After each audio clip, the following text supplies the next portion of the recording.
kira-kira jam setengah 1 pagi. Tapi menurut salah seorang warung mengatakan bahwa mobil yang masuk ke sini kondisinya bannya sudah tidak utuh, bannya sudah tidak ada, tinggal peleknya aja. Kemudian saksi mata mengatakan mobil itu dipepet 2 mobil polisi. Tidak lama terdengar 2 kali tembakan, dor gitu ya. Saya tanya sama tukang warung di sekitar sini, ada 2 kali tembakan, saudara. Setelah itu beberapa warga maksud saya yang dagang warung di sini itu keluar, tapi polisi sudah banyak dan mereka diusir. Sana pergi, teroris. Jadi dari awal, saudara, polisi sudah menebarkan apa yang disebut dengan stigma. Orang-orang yang mau mendekat ke arah lokasi terjadinya penembakan disebut teroris. Nah, ini di sini, dekat sini, lokasinya dekat-dekat musola sini. Teroris. Tapi saya tanya, ternyata katanya di sini ada tukang parkir segala macam yang langsung di lokasi. Itu memang mereka diusir kira-kira jarak 50-100 meter sebelum lokasi sudah diusir, nggak boleh. Tidak ada polis lain. Reaksi Jenderal TNI andalan Jokowi usai tewasnya 6 pengikut Habib Rizik, Gelora News.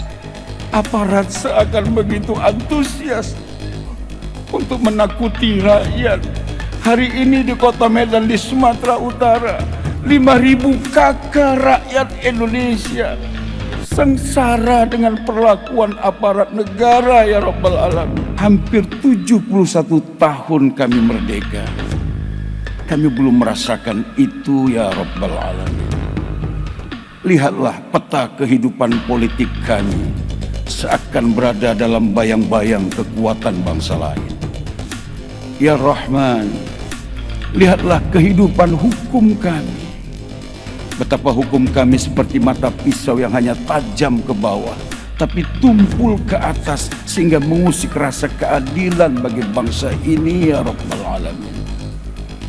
Wahai Allah, memang semua penjara over capacity, tapi kami tidak melihat ada upaya untuk mengurangi kejahatan. Karena kejahatan seperti diorganisir, wahai Allah. Kami tahu pesan dari sahabat Nabi-Mu bahwa kejahatan ini bisa hebat, bukan karena penjahat yang hebat, tapi karena orang-orang baik belum bersatu, wahai Allah, atau belum mendapat kesempatan di negeri ini untuk membuat kebijakan-kebijakan baik yang bisa menekan kejahatan-kejahatan ini. Kami juga belum tahu bagaimana kekuatan pertahanan dan keamanan bangsa ini kalau suatu ketika ada bangsa lain yang akan menyerang bangsa kami. Ya Rahman, ya Rahim. Tapi kami masih percaya kepadamu, bahwa ketika kami masih mau menadahkan tangan kepadamu, itu berarti kami masih mengakui Engkau adalah Tuhan kami. Engkau adalah Allah yang Maha Kuasa. Jauhkan kami, ya Allah, dari pemimpin yang khianat, yang hanya memberikan janji-janji palsu, harapan-harapan kosong, yang kekuasaannya bukan untuk memajukan dan melindungi rakyat ini, tapi seakan-akan arogansi kekuatan berhadap-hadapan dengan kebutuhan rakyat.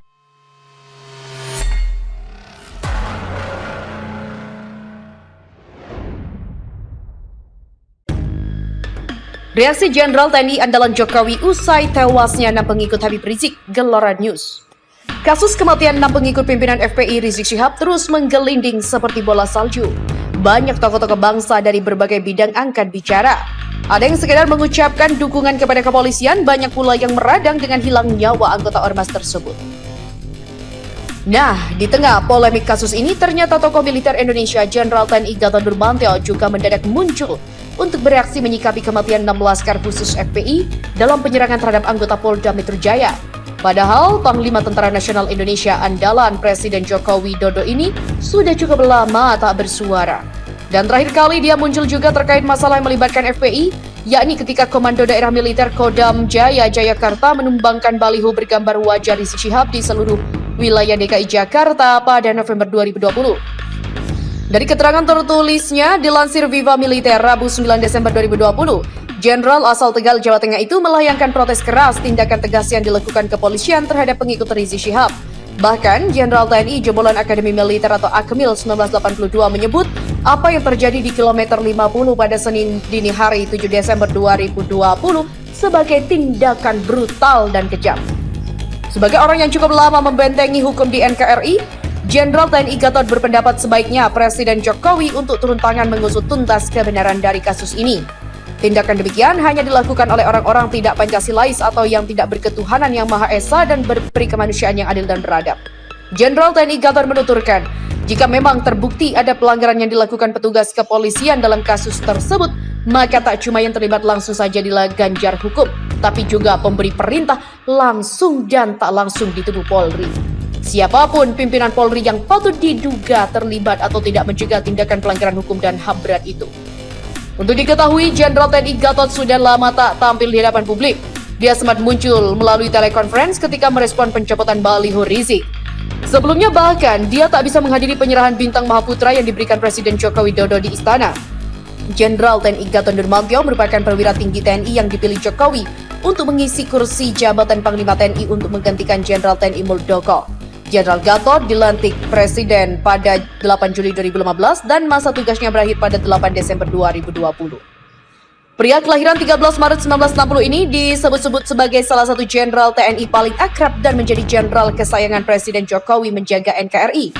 Maka, mereka sering tampil bersama-sama dalam momen-momen yang tak pernah terjadi pada Presiden dan Panglima TNI sebelum-sebelumnya. Salah satunya, ketika mereka berdua naik sepeda motor menerobos masuk ke pedalaman Papua lalu mendampingi Jokowi untuk mengikuti sholat Jumat bersama di Monas dalam aksi 212.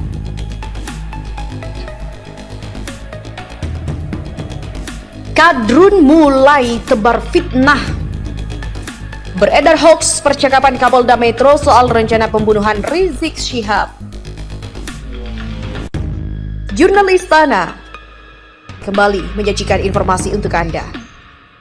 Viral percakapan Kapolda Metro tentang rencana pembunuhan Habib Rizik. Polisi itu mengatakan itu hoax. Melansir dari Gelora News.